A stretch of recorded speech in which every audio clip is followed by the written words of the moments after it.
Salam saudara-saudara semua.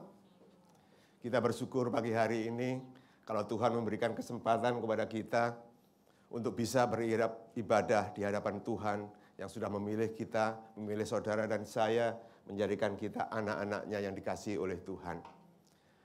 Akhir-akhir ini saudara, kita perlu Tuhan di dalam segala hal.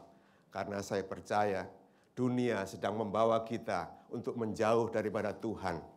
Dunia sedang membawa kita melupakan apa yang benar menurut Tuhan.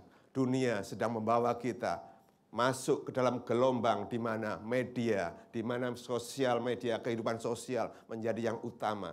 Saudara, saya percaya tidak ada satu orang pun yang lepas daripada gangguan ini. Tidak ada satu orang pun yang selalu menginginkan sesuatu yang besar dalam kehidupannya. Tidak ada satu orang pun yang mau hidupnya berhasil dalam setiap hal.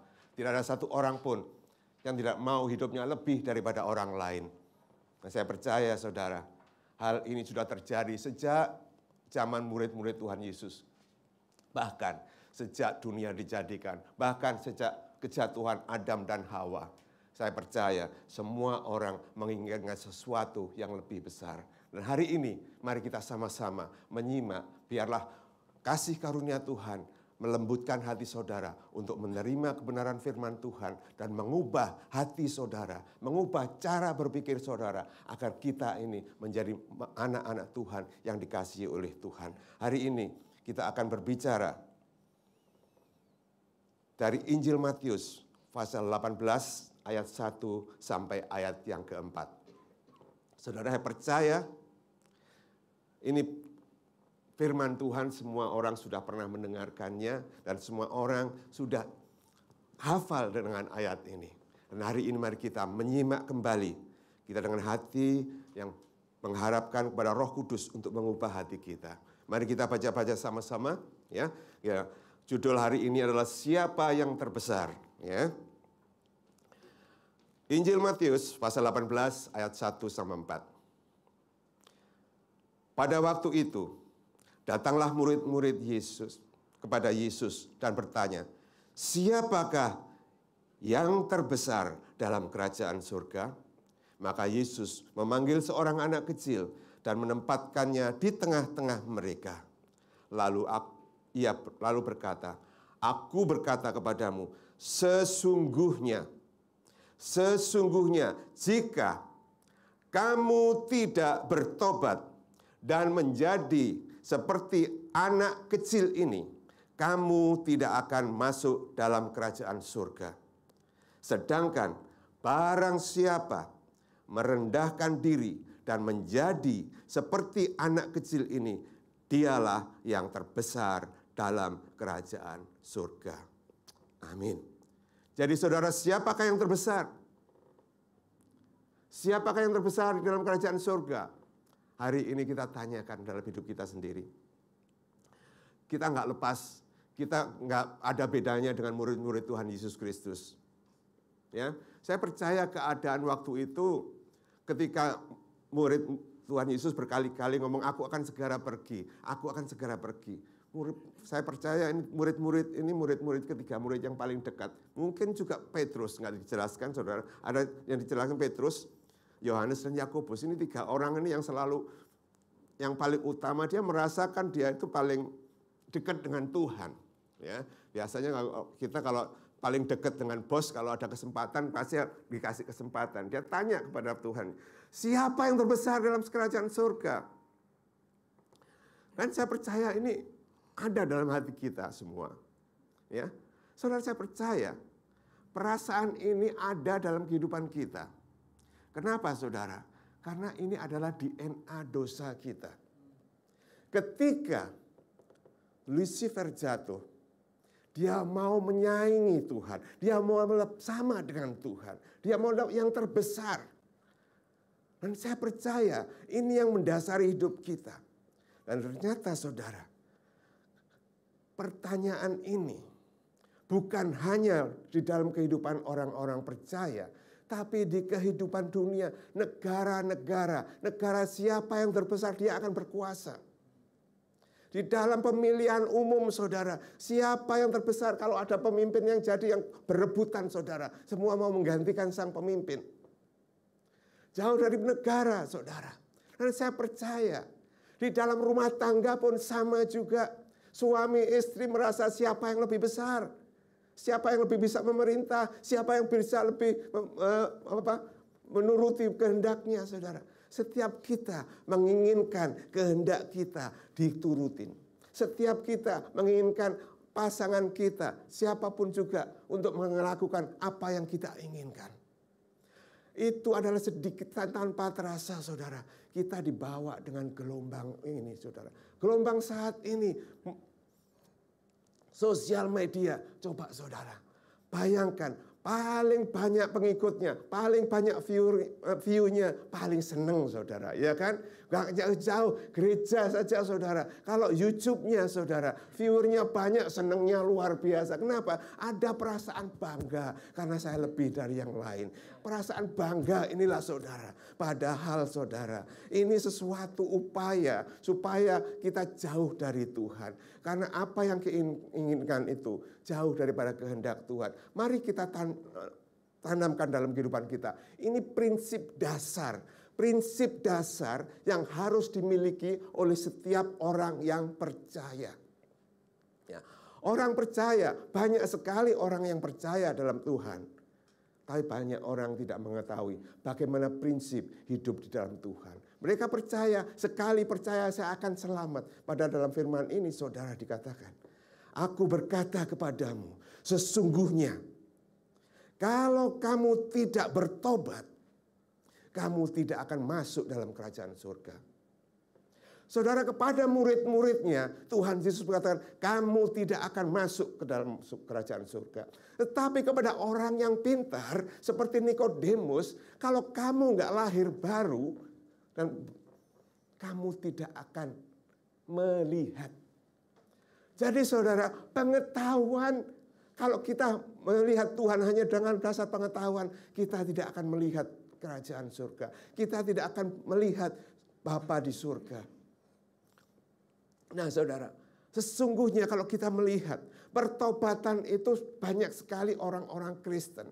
Orang-orang yang baru percaya kepada Tuhan. Aku percaya kepada Tuhan. Aku percaya diselamatkan. Sudah begini aja sudah. Tapi kalau kita perhatikan benar-benar, kamu bertobat dan menjadi. Bertobat dan menjadi ada suatu hal yang berhubungan, saudara. Saudara tidak cukup hanya bertobat kalau tidak menjadi. Kalau saudara bertobat dan menjadi, baru saudara bisa masuk dalam surga.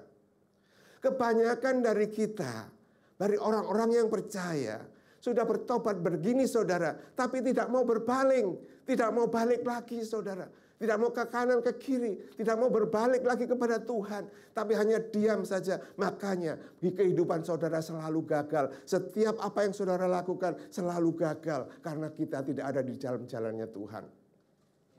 Saudara, kita harus mengerti hal ini. Karena apapun yang kita lakukan hari ini, saudara. Saudara mempertaruhkan keselamatan saudara. Saudara mempertaruhkan kehidupan kekal saudara. Karena firman Tuhan jelas-jelas mengatakan, kalau kamu tidak bertobat dan menjadi seperti anak kecil ini. Dan menjadi seperti anak kecil ini.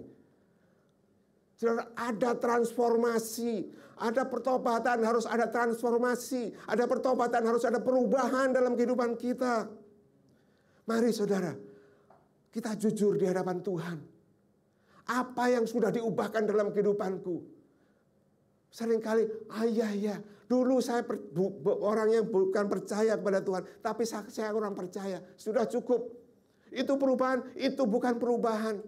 Itu hanya kepercayaan kita, pengertian kita.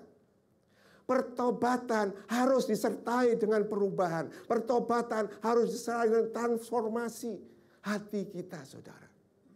Cara kita melihat Tuhan berbeda, saudara.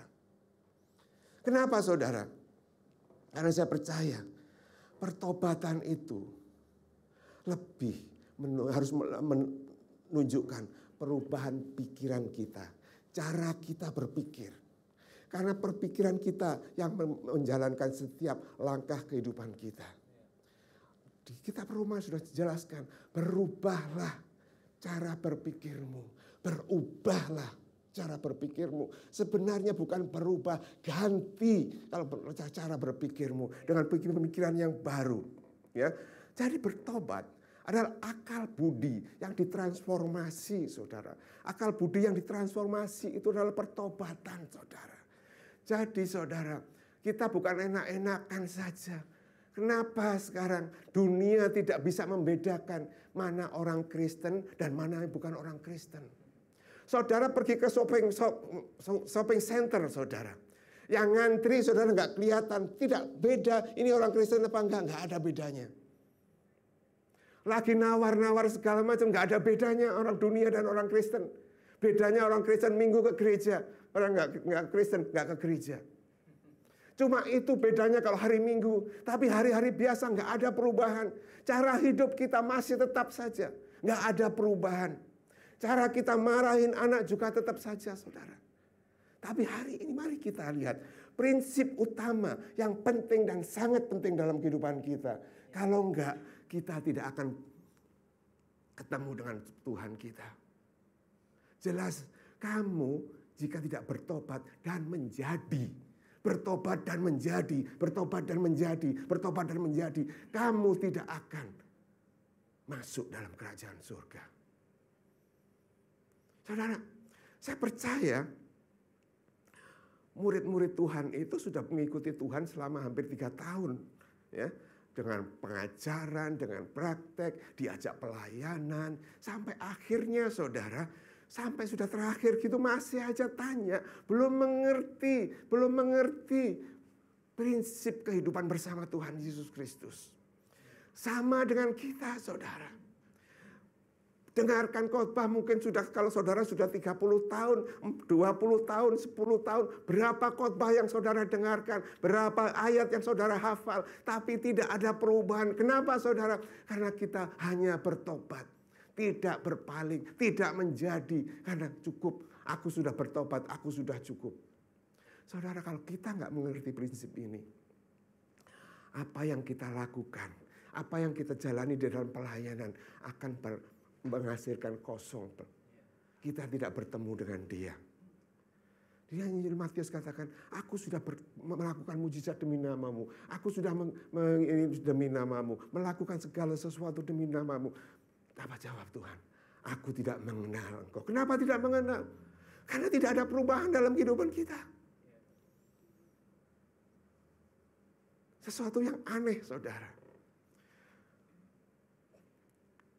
Saya ingat ketika Tuhan Yesus, anak-anak pada berdatangan kepada Yesus, mau didoakan. Murid-muridnya itu menyuruh anak-anak itu pergi.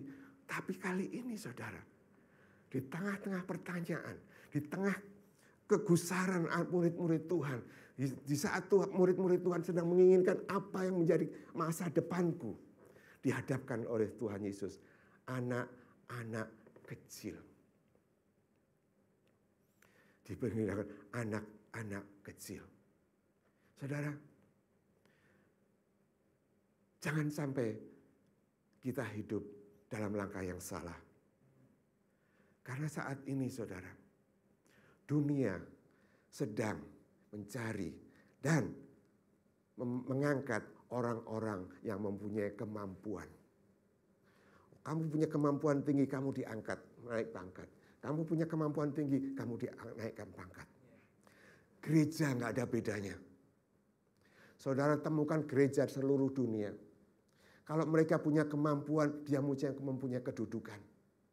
Sehingga setiap orang yang percaya hanya membangun kemampuan hidup kita dengan belajar, dengan bersekolah, mempelajari ini, mempelajari itu, kursus ini, kursus itu, saudara. Hanya untuk membangun suatu kemampuan. Kemampuan kita berarti, saudara, kemampuan itu sebenarnya boleh juga, saudara. Tapi kemampuan itu di dalam Yeremia, terkutuklah orang yang mengandalkan kekuatannya sendiri. Jadi saudara, mari kita melakukan ini. Bertobat adalah akal budi yang ditransformasi. Jadi saudara, siapa yang terbesar? Tuhan tunjukkan anak kecil, saudara. Saya tuh senang anak kecil. Kenapa saudara? Saya suka belajar sama anak-anak kecil. Dan anak-anak kecil suka datang sama saya. Kenapa saudara? Karena saya perhatikan mereka. Tiap kali saya perhatikan. Kalau mereka masih kecil, saya jongkok menghadap mereka, saudara. Demikian juga Bapak kita yang di surga. Kalau lihat anak kecil, saudara. Ditempatkan ini anak kecil. Dan saya percaya Tuhan juga hanya ditempatkan aja. Pasti anak ini dipangku oleh Tuhan. Kamu ya, harus menjadi seperti anak ini. Saya lihat, wow. Bersyukurlah saudara yang masih punya anak-anak kecil, bisa melihat anak kecil, belajarlah dari mereka. Kenapa alasannya? Tuhan tempatkan anak-anak kecil di rumah saudara atau di kumpulan saudara supaya sudah belajar dari mereka. Seperti murid-murid Tuhan ini, belajar dari anak kecil. Ini anak-anak kecil ini, saya percaya masih balita, saudara. Masih lucu-lucunya sebesar Elliot gitu, saudara. Saudara, kalau Elliot sedang main, saudara, jatuh, balik lagi, saudara. Dia berantem sama temennya, sebentar lagi, udah beres. Tapi di balik itu murid-murid Tuhan Yesus, termasuk saudara dan saya. Kalau lagi berantem, bisa 1 minggu, bisa 1 tahun, saudara. Apa yang membedakannya? Karena kita nggak pernah belajar menjadi murid, menjadi anak seperti ini, saudara. Kita harus menjadi anak kecil. Bukannya kekanak-kanakan, saudara. Tapi cara kita berpikir, perbuatan kita seperti anak kecil, saudara. Anak kecil itu, saudara. Ini saya bagikan bagaimana saya bisa dekat sama anak. Saya melihat, saya perhatikan mereka. Mereka itu gampang sekali mengampuni, saudara. Maafkan. Cepat sekali, saudara. Saya pernah suatu hari ya, ada orang tua ya, lagi ada di perkumpulan saudaramu zaman yang dulu, saudara. Anaknya berantem ya. Orang tuanya ikut berantem. Gak sampai 5 menit anaknya sudah main berdua. Orang tuanya masih saja. Aduh, ini. Gimana sih orang ini? Jadi nggak ada bedanya, saudara. Murid-murid Tuhan dan saudara saat ini nggak ada bedanya. Semuanya sama. Saya juga sama, saudara. Nggak gampang, saudara. Tapi saya percaya hari ini kita ditegur oleh Tuhan supaya ada transformasi dalam hidup kita, supaya ada perubahan dalam kehidupan kita. Ya, anak kecil itu tulus, saudara. Dia itu tulus kalau disuruh apa-apa itu, saudara ya. Disuruh, ayo kerjain ini. Walaupun dia kadang-kadang nggak mau tuh, dilakukan juga, dilakukan juga tulus sekali. Nggak pernah anak kecil saya lihat selama saya sampai hari ini habis mengerjakan sesuatu terus minta sesuatu sama papa. Pas aku udah melakukan, kasih duit dong. Itu kan hakku. Saudara, anak kecil itu tulus. Tuhan mau menjadikan kita tulus seperti anak kecil. Sedangkan saudara dan kita semua orang yang percaya. Habis pelayanan, saya sudah melayani sekian tahun Tuhan. Seharusnya engkau memberkati aku. Kita bukan anak kecil, saudara. Kita masih belum seperti anak kecil. Seringkali kita klaim, anak kecil itu gak pernah klaim haknya, saudara. Anak kecil itu gak punya hak untuk memilih. Gak punya hak untuk memilih. Di pemerintahan, di rumah aja gak punya hak, saudara. Apalagi di pemerintahan. Anak kecil itu gak ada. Jadi saudara gak punya hak apa-apa, saudara. Tapi anak kecil itu, saudara, hidupnya bergantung sepenuhnya kepada orang tuanya. Bergantung sepenuhnya kepada orang tuanya. Kebergantungan inilah, saudara, yang harus kita mulai hari ini. Anak kecil nggak pernah memikirkan cari super mie, cari ayam goreng, cari McDonald, enggak, saudara. Dia hanya bilang, "Pak, lapar." Datanglah semuanya. Ya, kita berdoa, "Tuhan, aku lapar. Aku minta ini." Saya pasti, saudara, kita mesti mengasihi juga anak kecil kan. Minta ini, minta itu kita kasih. Tapi Tuhan, saya percaya, Tuhan tahu kebutuhan kita. Kalau kita berseru kepada Tuhan, "Tuhan, aku lapar. Tuhan, aku gak bisa mengampuni." Biarlah kasih karunia Tuhan turun dalam hidup kita. Supaya kita bisa melepaskan pengampunan. Nah itu, saudara, anak kecil, saudara. Saya perhatikan sekali. Anak kecil itu, saudara,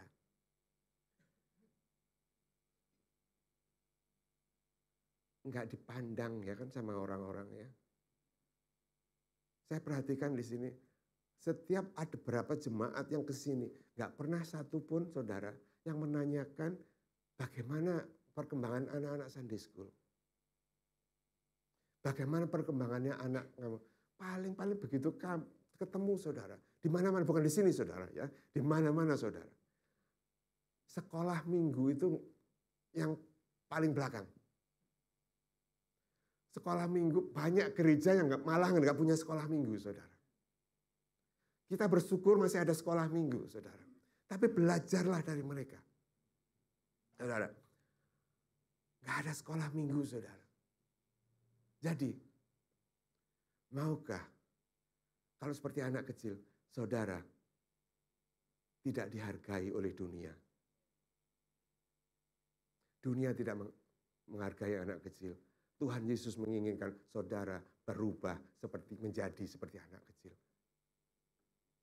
Kalau kita masih menginginkan ketenaran, berhenti. Kalau kita masih menginginkan menonjolkan kemampuan kita, berhenti. Karena itu adalah gambaran-gambaran kesombongan yang ada dalam hidup kita.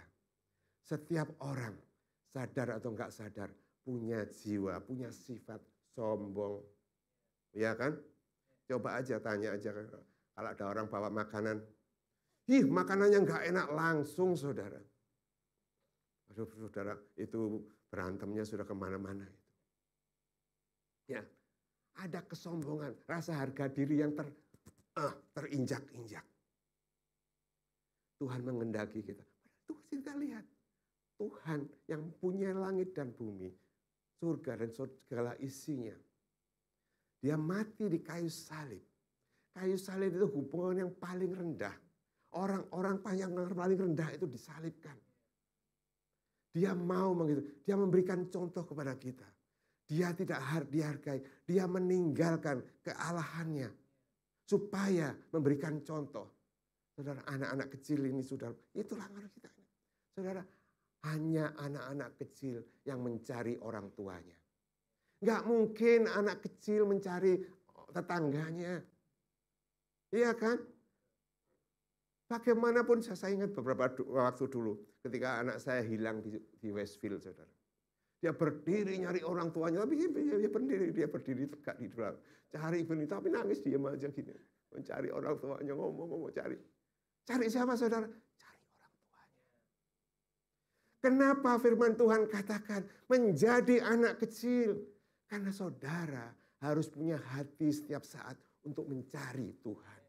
Untuk mencari Tuhan. Setiap hari. Seringkali kita di dalam doa-doa saudara. Baiknya kita mencari wajah Tuhan. Supaya negeri ini dipulihkan.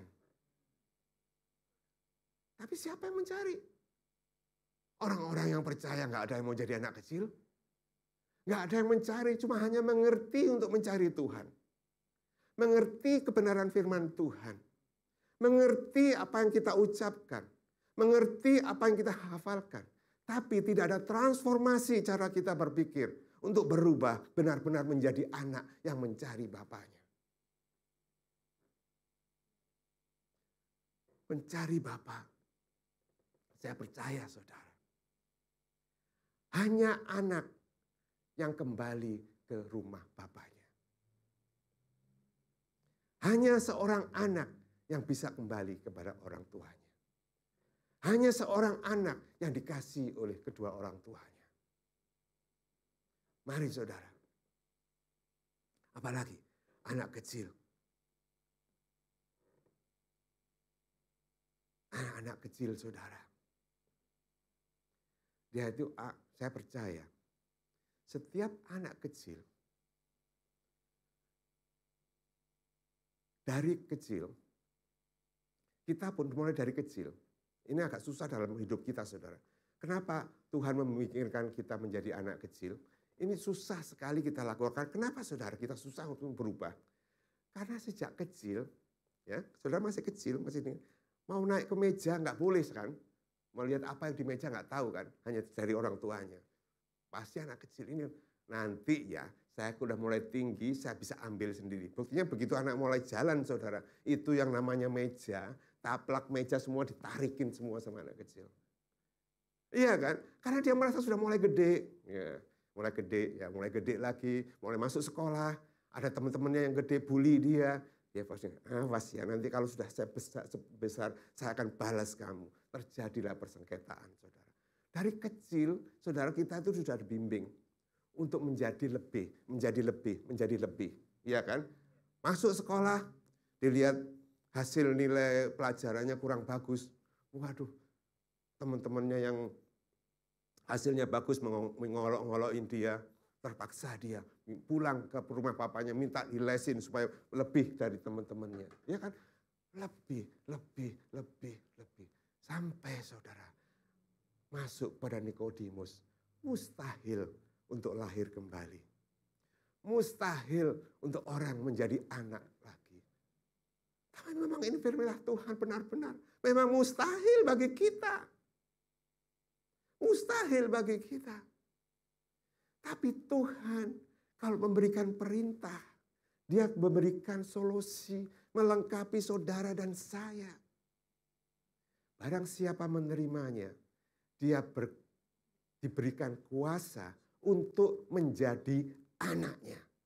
Jadi kuasa sudah diberikan. Kalau kita sudah percaya, kita harus yakin ini. Kalau aku percaya Yesus, aku diberi kuasa, diberi kemampuan untuk menjadi anaknya. Untuk menjadi anak kecil. Bukan kekanak-kanaan, saudara. Tuhan Yesus gak mengharapkan murid-muridnya punya sikap kekanak-kanaan, saudara. Enggak. Mampukan. Jadi pikiran kita, cara berpikir kita harus menjadi seperti anak kecil. Diberikan kuasa untuk menjadi anaknya. Kenapa? Karena anak inilah yang akan pergi ketemu bapaknya, saudara. Nah, sayangnya saudara, kuasa ini disalahartikan. Kadang-kadang kuasa buat penyembuhan, kuasa buat mujizat segala macam, saudara. Tapi sebenarnya kuasa untuk menjadi anaknya. Dan Roh Kudus dipercayakan kepada saudara dan saya supaya kita dimampukan untuk menjadi anaknya. Pikiran kita menjadi pikiran anak. Gampang mengampuni dengan ketulusan. Banyak lagi saudara kalau kita belajari bagaimana sikap anak. Anak-anak itu nggak pernah menyimpan dendam, saudara. Anak-anak itu kalau nggak sakit itu dia selalu energetik, saudara. Selalu aja. Coba aja lihat anak-anak itu selalu pengen mencapai sesuatu. Kalau diajak pergi, udah nyampe belum? Padahal baru naik mobil. Belum nyampe, baru nanti kita ke sana. Ya, baru naik mobil, baru 5 menit. Kapan kita nyampe? Itulah ekspresi yang harus kita lakukan kepada Tuhan. Ekspresi dalam hidup kita, saudara. Makanya saudara, bersyukurlah kalau saudara diberi kesempatan untuk menjadi anak kecil. Karena saudara, sia-sialah perbuatan kita. Sia-sialah apa yang kita lakukan kalau kita nggak ditransformasi menjadi anak kecil. Seperti anak kecil. Bukan menjadi anak kecil, menjadi seperti anak kecil, saudara. Kalau menjadi anak kecil, saudara nanti minum dot, saudara. Nah, saudara, apa yang harus kita lakukan, saudara? Tuhan percayakan rohnya supaya kita mampu melakukan untuk menjadi seperti anak kecil. Transformasi adalah tanggung jawab kita pribadi masing-masing. Bagaimana caranya? Kita tidak bisa mengandalkan kekuatan kita sendiri. Kita harus mengandalkan kuasa Roh Tuhan. Karena tidak ada yang mustahil bagi Tuhan. Ada juga firman Tuhan yang katakan, tidak ada yang mustahil bagi orang yang percaya.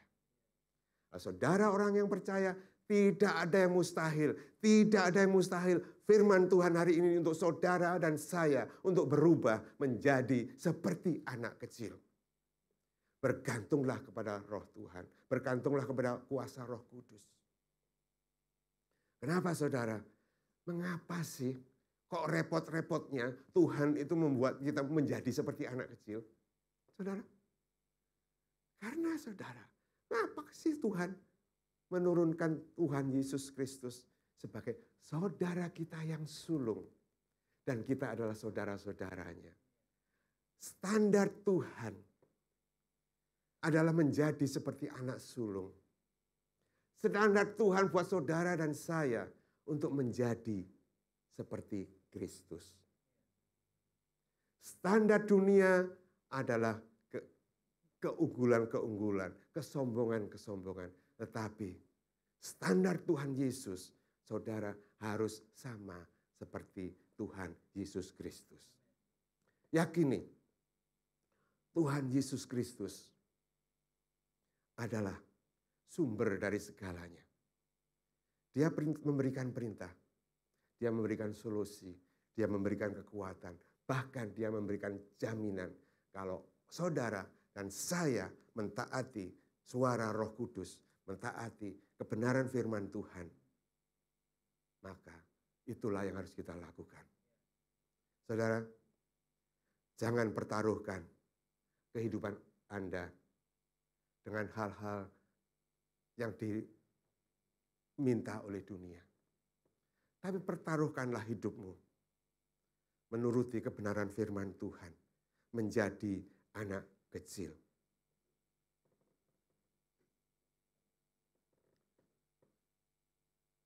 Sebelum kita akhiri, mari kita renungkan sejenak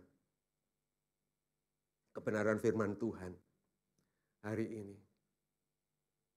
Satu pujian di mana kita hari ini benar-benar disadarkan oleh Tuhan. Tadi saya diingatkan, kita tidak cukup saja memberikan tanda jempol ketika kita mendengarkan kebenaran firman Tuhan. Tapi Tuhan mengendaki transformasi kehidupan dalam kehidupan saudara dan saya. Ada perubahan dalam kehidupan saudara dan saya. Kita sadar semua. Kita sudah salah langkah. Tetapi Allah Tuhan kita, Dia yang panjang sabar dan sangat mengasihi kita. Dia tidak memarahi murid-muridnya. Kamu ini sudah sekian lama ikut saya, kenapa kamu gak mengerti? Tapi dengan sabarnya, dengan penuh ketekunan, Dia memberikan pelajaran lagi kepada murid-muridnya. Walaupun toh orang tuanya kemudian mengatakan, meminta kepada Tuhan, supaya anak-anaknya satu duduk sebelah kanan, satu sebelah kiri. Jawab Tuhan, kamu tidak mengerti apa yang kau minta.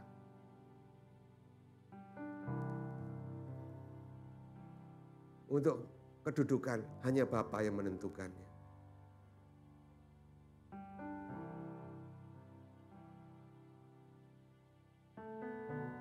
Saudara renungkan sejenak kebenaran firman ayat ini. Kalau saudara merasa tertegur dan saudara masih hidup seperti orang dunia ini, saudara masih hidup tidak memiliki sifat karakter anak kecil, mari kita datang bersama-sama kepada Tuhan.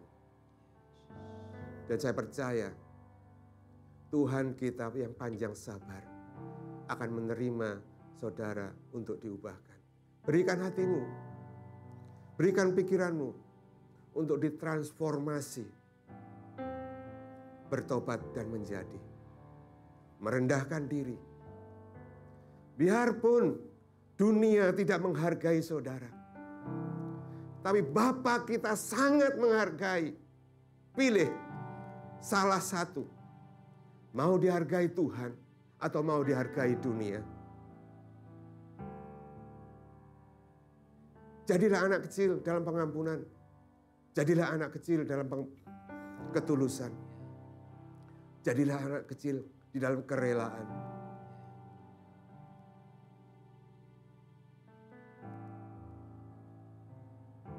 Saudara, yang menyedihkan adalah ayat yang kelima. Kalau kamu menerima anak seperti ini, kamu menerima aku. Saudara, terimalah satu sama lain. Seperti menerima seorang anak kecil. Seperti yang Tuhan rindukan. Kita terima satu sama lain. Barang siapa menyambut anak seperti ini, dia menyambut aku. Saudara, kalau saudara mau menerima Kristus, sambut saudara-saudara seiman saudara. Ampuni mereka, relakan mereka, karena mereka masih belum mengerti apa dengan mereka apa lakukan. Mari kita nyanyikan lagu ini.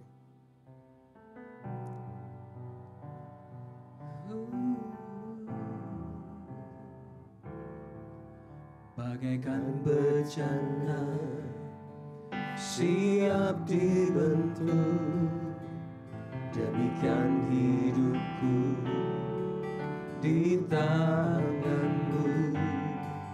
Dengan urapan kuasa Roh-Mu, ku dibaharui selalu. Jadikan ku Allah dalam rumah-Mu, inilah hidupku di tangan-Mu. Pakailah sesuai kehendak-Mu, pakailah sesuai rencana-Mu.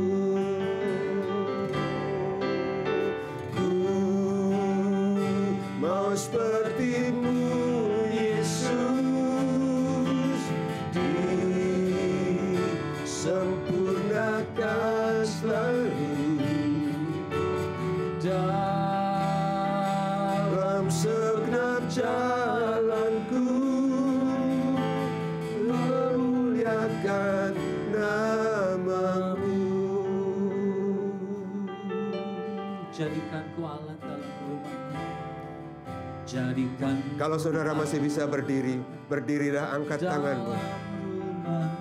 Minta Tuhan untuk mengubah kehidupanmu. Di tangan-Mu, betulah seluruh kehendak-Mu, pakailah sesuai rencana-Mu.